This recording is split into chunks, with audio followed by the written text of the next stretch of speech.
Hello, beautiful souls. My name's April, and this, Average Witch, invites you to get a little wilder and a little witchier with me. I'm going to talk about what witchcraft is. That means we're going to talk about what it meant historically versus what it means today. I'm going to tell you how I got started. You might all have similar stories, and I'll share what it means to me. Now, before I go any further, I want to make something very clear here. I hate gatekeeping. Have I mentioned that? I don't want any comments or flack in my email from anyone who wants to argue with me that it's acceptable to be witches or practice the craft. You can get out of here with that. There is a path for anyone who wants to walk it. Okay, loves. So, let's start with what witchcraft meant historically, because that will help us understand why there's still kind of this negative cloud over the idea of being a practicing witch in today's world. The use of magic has been around pretty much since the beginning of humanity. Every ancient civilization around the world had some belief in magic, usually with the distinction between those who used magic for good and those who used magic for harm. Throughout much of history, magical practitioners were called shamans, seers, sorcerers, sorceresses, magi, alchemists, cunning folk, wise folk, necromancers, oracles, enchanters, enchantresses, conjurers, and many other names. You've probably heard most of these descriptors, if not all of them. Most of them weren't considered to be bad. I'm not going to say that all of them practice the use of magic for good, since we all know that people do exist out in the world who, quote, just want to watch the world burn, end quote, as Alfred Pennyworth would say. And so there's always been a need to distinguish who was thought to be really bad. So when words like witch and witchcraft eventually came into the picture, it was for two reasons. First, it gave a name to people who were considered to be practicing magic in order to inflict supernatural harm or misfortune on others. And second, to strike fear into anyone who used magic and to try to stamp out any ideas that allowed for someone to think that they could use a power greater than the big sky daddy, God. The second one became the larger reason as time went on. Let me give you a few examples. Exodus 22:18. Quote, "Thou shalt not suffer a witch to live." End quote. That's from the King James Version of the Bible, or KJV. If we were to look at the original Hebrew word that's used, it's, and I apologize because I know I'm going to totally butcher the pronunciation, mekashefa, which translates closer to something like poison maker. Makes a lot more sense that way, doesn't it? Leviticus 20:27. Quote, "A man also, or woman, that hath a familiar spirit, or that is a wizard, shall surely be put to death. They shall stone them with stones. Their blood shall be upon them." End quote. That's also from the King James Version. The New World Testament, which is another version that I've read, says, quote, "Any man or woman who acts as a spirit medium or is a fortune teller should be put to death without fail. The people should stone them to death. Their own blood is upon them." End quote. Now, we also have to keep in mind that when these things were written originally in ancient Hebrew, it was from the perspective of those in ancient Israel. The intention behind the original text seems like it might be referring to more along the lines of spirit possession or something similar to that, because there's a word there that seems to be missing from most of the versions that we know today. That word is within. Doesn't seem like a big deal, does it? But it seems that referring to a man or a woman having a second spirit within them that they communicate with. Of course, I'm no expert on ancient languages and ancient cultures, But I'm pretty certain that the goal with their beliefs at that time and at that particular part of the world was to keep spiritual purity, right? So if you're considered to be possessed or influenced by what they would have called an unclean spirit or some form of deceiving or malignant spirit, that would likely be seen as you no longer being spiritually pure, right? Now, even though they did believe in exorcisms, it's much harder to exorcise a spirit who's welcomed in the body of the person, right? And if the individual was going to remain with that spiritual impurity, then the community would have to do something about that because they believed, and I'm pretty sure it's in the religious text somewhere, that those impurities could stain not just the community, but the land as well. Hence the mention of their blood is upon them, basically meaning that their death is their own damn fault. The stoning by the community was meant to show that they didn't claim whatever impurity the accused individual possessed. Here's another example. Deuteronomy 18:10 and 11. Quote, "There shall not be found among you any one that maketh his son or his daughter to pass through a fire, or that useth divination, or an observer of times, or an enchanter, or a witch, or a charmer, or a consulter with familiar spirits, or a wizard, or a necromancer." End quote. That again is from the King James Version of the Bible. So what's this one all about? If we took a look at the whole of Deuteronomy 18, it's essentially talking about taking over land that's inhabited by others because it's a place where the big sky daddy decided that's where essentially a priest would go and minister. And he was allowed, per God, to remove anyone who was considered to be spiritually impure by God's standards.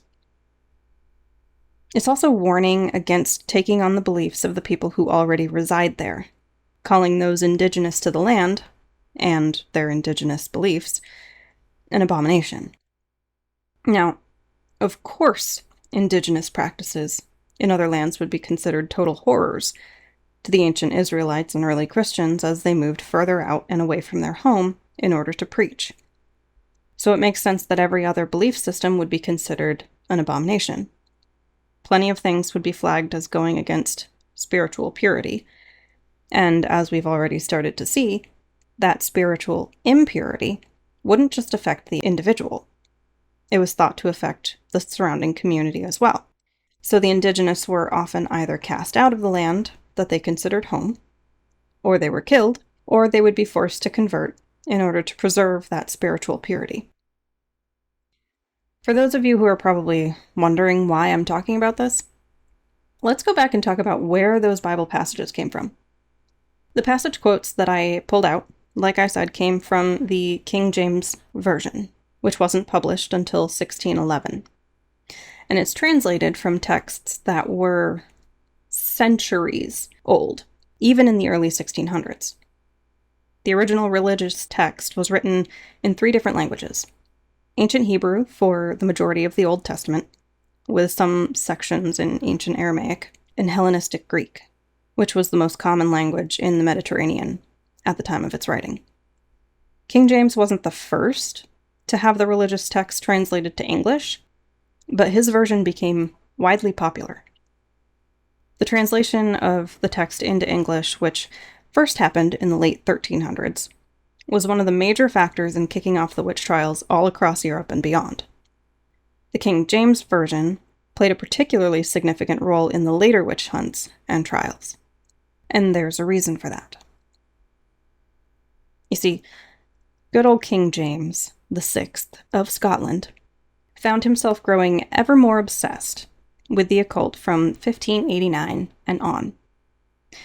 His Danish bride-to-be, Anna of Denmark, almost met her end on the seas when a devastating storm battered her fleet on her way to Scotland to marry King James in the autumn of 1589. They had to dock in Norway because the gale force winds kept blowing them back and away from Scotland. Upon hearing that his plans to marry Princess Anna in Scotland had been derailed by these intense storms, King James himself set off to Norway to join her and marry her there. While at sea, he was met with the same violent storm weather. They married in Norway and stayed there until the spring of 1590, when they could finally set off for Scotland. King James became absolutely convinced that the unusually violent storms that postponed his wedding had been conjured up by a coven of witches in an attempt to end his rule and or kill him. After all, he believed that he was one of God's lieutenants. So to him, his kingship was due to divine will. So it had to be someone with ill intentions toward him that caused all that trouble. His accusation set off the infamous North Berwick witch trials. He took a personal interest in the interrogations that resulted from his claim that witchcraft was afoot, and he played an active role in the process of arrest, torture, and execution of the accused, Agnes Sampson being among them, who allegedly confessed to gathering with some large number of women to raise the violent storms and sink the king's ships. King James's obsession with rooting out every witch that he could find led to his writing Demonology in 1597. This book outlined the methods that were used by demons and presents biblical references and historical evidence to prove the existence of witchcraft. In 1603, his cousin, Elizabeth I, Queen of England, died without a direct heir. King James succeeded the throne and became King James I of England, uniting the two crowns of Scotland and England. This was about the time that he commissioned a fully translated English version of the Bible. It was, as we know, published in 1611. Religious leaders and magistrates taking part in many of the witch trials that happened after this point referred to both demonology and the King James Version of the Bible to justify the prosecution and execution of those accused of witchcraft. So while all of the witch trials were going on, witches, in this sense, were said to have communed with the devil or his demons. The thought was that witchcraft could be reversed or thwarted by what some would call white magic, which would be provided by cunning folk or wise folk. Granted, sometimes magical healers, midwives, and those involved with caring for their community were accused as well. Thankfully, they seem to be the majority, though, with most of the accused being people who were perceived as opponents of the church, or people who didn't fit in when it came to expectations from their community. Today, the term witchcraft is used by anthropologists to describe the belief in harmful magical practices of various cultures around the world. There are many cultures around the world, both ancient and current, that believe in some form of magic or supernatural power. Many indigenous belief systems, take the Native American tribes as one example, and indigenous African tribes as another example, that believe there can be malevolent spiritual or magical forces at work, something that required the assistance of a witch doctor or medicine people to ward off or undo the witchcraft. The belief is generally that the person or the witch is driven by an evil spirit or substance that's inhabiting their body. We also have the present-day portrayal of witches, pagans, and magic in cinema and novels, which generally don't give an accurate view. It's understandable, though, since a certain level of excitement is needed to make the movie, the show, or the book interesting for the general public. But it can be a little frustrating for those of us who regularly have to explain what we do as magical practitioners. I'm not saying that I disapprove, necessarily, at least when it comes to most of the creations. I mean, I grew up reading Harry Potter, and that was back when the books were still being written and published. And as a young teen, you sat there rereading every book whenever the next one hit the shelves. So don't come at me about any of the issues surrounding Rowling in the more recent years. The Harry Potter series is what got me interested in reading in the first place. So there is a special little part of my heart that's set aside for that. I do love movies like Practical Magic and The Craft. They're great entertainment pieces, which is what they're meant to be. In modern times, though, there's a debate on whether or not we should call ourselves witches. Some practitioners think that we aren't taken seriously if we call ourselves witches.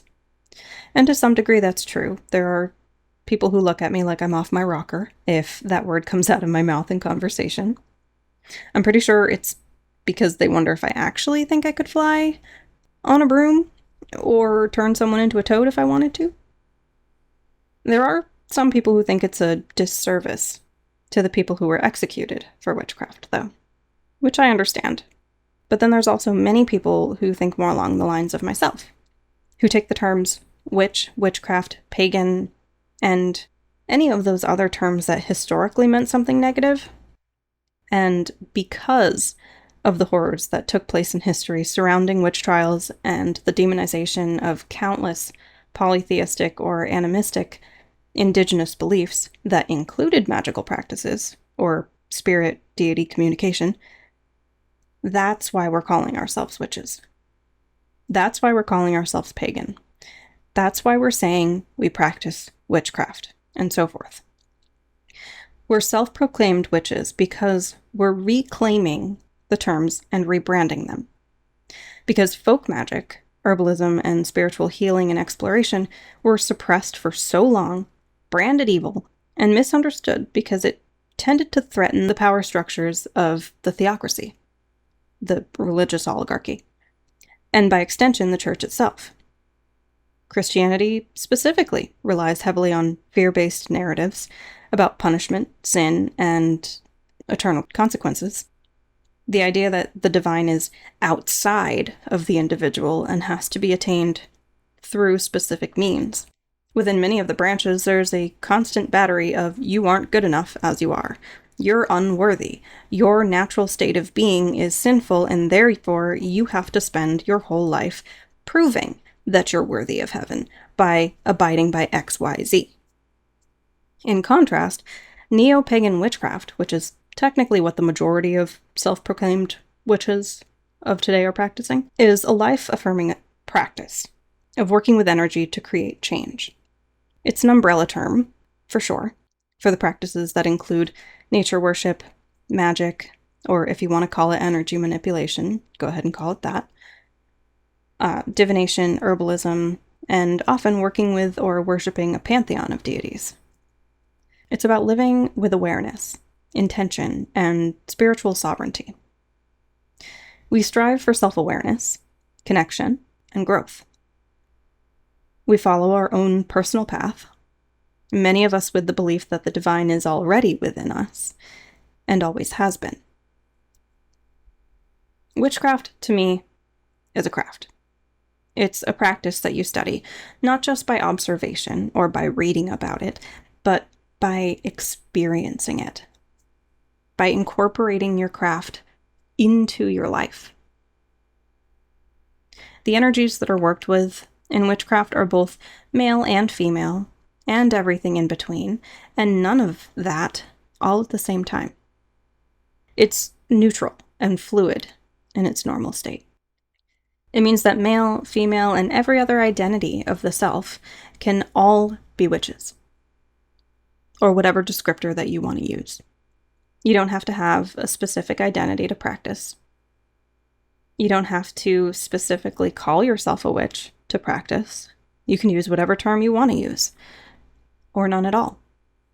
You don't have to adhere to a specific belief system or pantheon because it's a personal practice. Use and do whatever you feel called to, whatever resonates with you, whatever feels right to you. And that'll change over time, probably, as certain things in your life ebb and flow, as you grow, as things shift. Many practitioners pull from various belief systems. Part of that has to do with going with their intuition. And another part of that is because of how different cultures have interacted with each other over time. The more you dive into different cultures and their traditions, their practices, the more you'll find all of the similarities. Even when you're looking into the known practices of ancient cultures, we can see similarities. Some people think that if you're a witch, that automatically makes you Wiccan. It doesn't. Wicca is a nature-based pagan religion that can involve the practice of witchcraft or magical practices. You don't have to be Wiccan to be a witch, and you don't have to be a witch to be Wiccan. Similarly, you don't have to be pagan to be a witch, and you don't have to be a witch to be pagan. I'll use myself as an example. So when someone asks me what exactly my practice is called, or what kind of witch I actually am, I tell them that I'm an eclectic pagan witch, meaning that my practice, in a nutshell, is very earth and nature based. It includes a number of different belief systems and practices that are stitched together to create something that's unique to me. And I work with the energies within nature and within myself. And sometimes I'll feel called to involve a deity in my practice for a while. But I'm not Wiccan, because while I study Wicca, in the sense that I'm curious about it and I want to know as much as I can about it, I don't consider myself to be part of that religion. Like, I'm not religious in any way, and I don't necessarily follow the Wiccan Rede, which is what every Wiccan is supposed to follow. Someone else might use different terminology to define their practice, and that's fine, because even if they are using the same terminology to describe their practice, the details of their practice will likely be different than the details of mine. The important part is it's a craft, a lifestyle, and a way of being in and interacting with the world around us. So I do want to talk a bit about how I got started on this path. I feel like there's a lot of people who start off similarly, and I've noticed that when new practitioners are trying to get their toes in the water and want to embrace what they feel has been calling on them for some time, there can be a little bit of hostility that comes from people who grew up with family members who were magical practitioners, and sometimes from people who have been doing this for a long time. So I want to share how I started, because there are folks who were fortunate enough to have a family member or a mentor that they could learn from at an early age. But not all of us had access to the same. Okay, so, hold on. I gotta get settled into story mode here. The very first memory that I have is from a very young age. I'm talking like no more than 2 years old. This was when I had my first spirit encounter. I was in my crib, the room was dark, but the door was left open just a crack. Light was streaming in from the other side of the door, and I remember standing in the crib holding onto the railing because a shimmer caught my attention. The shimmer became this glowing form of two people, a man and a woman. And they just stood there smiling and waved at me, and then all of a sudden, just like that, they were gone. My parents say that they distinctly remember one night around that time when they could hear me babbling away when I should have been sleeping. And when they checked on me, I was standing in the crib, holding the railing with one hand and pointing to the other side of the room with the other. Growing up, I was the type of kid who spent a good amount of time outside, climbing trees, making forts using tree branches, making little fairy houses, eating green beans straight out of the garden, and hours spent making paste from stream water, clay, dirt, and crushed plant life. I'd apply that paste to the trees in the spots where the branches had either been cut or were broken, with the thought that it would help the tree heal faster. I don't recall anyone ever teaching me that. It was just something that I did. I only learned about biodynamic tree paste in the last 5 years or so, and realized that as a kid, that's exactly what I was doing. I had a tabby cat named Casper when I was little. I absolutely adored him. He was an outdoor cat, but he always came back to the house by the end of the day, and one night he didn't come home. He'd been hit by a car and had passed away. The following morning, I woke up to my bedroom door swinging open, and I remember seeing the tip of Casper's tail doing its little usual flick, and that was all. Even at, probably 10 years old, I took it as his way of letting me know that he was still around. And I know he stuck around for a while because I would come home from school to find an indent in his usual spot on my bed. as if he'd just been curled up there a few minutes before. Things always went mysteriously missing for a few days in our house, only to show up days later in a spot that had been checked numerous times. Every so often, a light would flicker. Sometimes my sisters and I would hear our names being called from somewhere else in the house when we were the only ones home. Sometimes you could hear footsteps in the house, or the stairs would creak slowly as if someone was trying to be stealthy. But I do remember that on Halloween most years, I would dress up as a witch. Inspired by things like Harry Potter books, Halloween Town, Charmed, Buffy, The Craft, Practical Magic, and Sabrina the Teenage Witch. I won't lie to you, I would have loved to be able to fly across the sky on a broom, or light candles, or turn on a light by simply snapping my fingers, or even freeze time at will. I wanted the wand. I wanted the big book of shadows. I wanted to cast spells and make potions, and I loved the aesthetic. But that was the extent of my exposure to witchcraft and magic by the time I was 12, and I wanted to know more. Then middle school happened. Keep in mind, this was the early 2000s, before YouTube was born, before Facebook and Instagram and TikTok, before content creators. If you wanted to learn anything about witchcraft as a middle school kid who didn't know anyone that had extensive knowledge about it, you had to really dig for it. Growing up, I needed a reason to be looking into the occult, quote unquote. And that came in the form of an English paper that I had to write about religion toward the end of 8th grade. Each student in the class had to pick a religion that they wanted to research and write a paper that would be presented to the class. I think I might have been the only one in that entire graduating class that picked Wicca. I don't recall anybody else having picked it. I started doing my research in the school library, but the books there had precious little information about anything to do with Wicca or witchcraft. It was mostly limited to who founded Wicca and when. I felt pretty let down, but then again, it was a school library. I didn't have access to either of the public libraries that were within 20 minutes from me, because, again, middle school would have needed a parent to drive me. So I decided to do my research at home.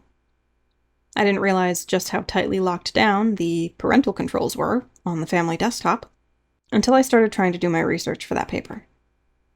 I plopped down in the computer chair with my backpack on the floor next to me, had taken out my notebook, and pulled up the search engine, typed in Wiccan religion, and to my surprise, I got a red notification that stated how I needed to turn off parental controls to access the requested information. And that was when I discovered that things like witchcraft and Wicca were considered occult.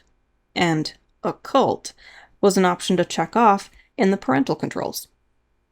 There wasn't much more online that I was allowed to access than there was in the school library. I didn't think my paper amounted to much, if I remember correctly, but I do vividly remember my English teacher asking me to hang back for a minute after class. I don't know if it was the same class, like the same day that my presentation was done, but it was after one of the classes. But I was surprised when he said that he was Wiccan. And to this day, I absolutely believe that he was. He had that kind of energy about him. But he said that he was glad that I had chosen to research Wicca, and that if I felt like Wicca or another similar spiritual path was calling to me, then I should follow it and always keep learning. I wish I'd gotten a chance to talk more about it with him, but he moved out of state at the end of the school year. It did get me thinking, though. Could I be a witch? Or some kind of magical practitioner? Is that why I feel such a strong pull towards things like witchcraft? I had so many questions. By then, I'd been earning a little money from the various jobs that I had. So one day, during a trip to the mall, I walked into a Walden's bookstore. At the time, I couldn't tell you why I ended up in the self-help section. I mean, to be honest, it was probably quite a sight. A short little goth girl looking at very brightly colored self-help books. Yeah. Now, though, the universe has a funny way of doing things. Halfway down the self-help section, I saw a book that didn't appear to fit in. It was shades of maroon, thick, and the typeface looked very Buffy-esque. The spine reads Solitary Witch by Silver Ravenwolf. I took it off the shelf and discovered that the front cover reads Solitary Witch, the ultimate book of shadows for the new generation. It was the only copy on the shelf. I also found The Complete Book of Incense, Oils, and Brews by Scott Cunningham, and The Element Encyclopedia of 5,000 Spells by Judica Isles. I still have all of them. But the crazy part is that when I was trying to be quote-unquote normal in my 20s, I gave them away. Twice. But again, the universe has a funny way of doing things. So when they found their way to me that third time, I kept them, and I gave up on trying to be normal. I'm much happier this way. So, if you have some stories on how you started and would like to share them with me, feel free to send them my way.